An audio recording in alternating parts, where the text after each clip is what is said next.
L'actualité, c'est aussi l'arrivée des juilletistes sur les plages. Et cette année, c'est celle de Lacanau qui a remporté le titre des eaux les plus propres du littoral français. Des analyses y sont régulièrement réalisées, mais cette qualité de la mer est aussi due à des années d'investissement de la part de la commune, comme nous le montrent Antoine Casabonne, Nicolas Forestier et Christophe Deveau. Dans ces glacières, pas de pique-nique. Ces deux scientifiques s'apprêtent à contrôler la qualité de l'eau de cette plage de Lacanau. On prélève au niveau de la zone de baignade, à hauteur d'eau où se baignent les personnes. Tous les 15 jours, ils sillonnent les plages du littoral aquitain pour identifier toute trace de contamination. On cherche les Escherichia coli et les entérocoques. Des bactéries donc. Des bactéries indicatrices de contamination fécale. Les résultats ici sont bons. Si, les résultats sont bons. Cette plage est même la plus propre de France, celle où la quantité de bactéries nocives est la plus faible. Mais au moment de vous baigner, y faites-vous vraiment attention? Non. Premièrement, je ne suis pas trop regardé.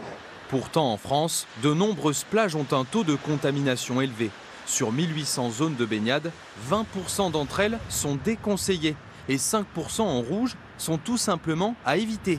Autrement dit, fréquemment chargées en bactéries. Pourquoi la plage de Lacanau est-elle si bonne élève? C'est avant tout lié à sa situation géographique, éloignée de toute infrastructure polluante. Il n'y a pas de station d'épuration, il n'y a pas de rejet d'eau usée par exemple, ni d'agriculture intensive ou extensive, donc rien qui pollue finalement l'eau de l'océan.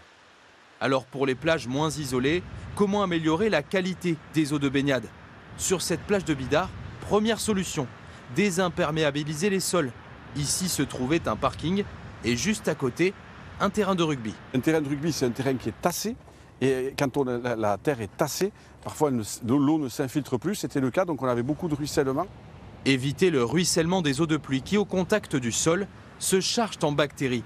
Autre solution, rénover la station d'épuration pour éviter qu'elle ne sature. Les choses ont changé, on le voit, il y a des bassins qui sont un peu anciens et d'autres qui sont nouveaux comme celui-ci, qui nous ont permis d'augmenter la capacité de traitement de manière très importante. Bidart est une commune qui accueille à peu près 7 900 à 8 000 habitants à l'année et on est sur une station qui peut traiter l'équivalent de 37 500 habitants. Coût total, 40 millions d'euros. Et les résultats sont là. En 10 ans, le nombre de fermetures de plages a été divisé par 4 dans les Pyrénées-Atlantiques.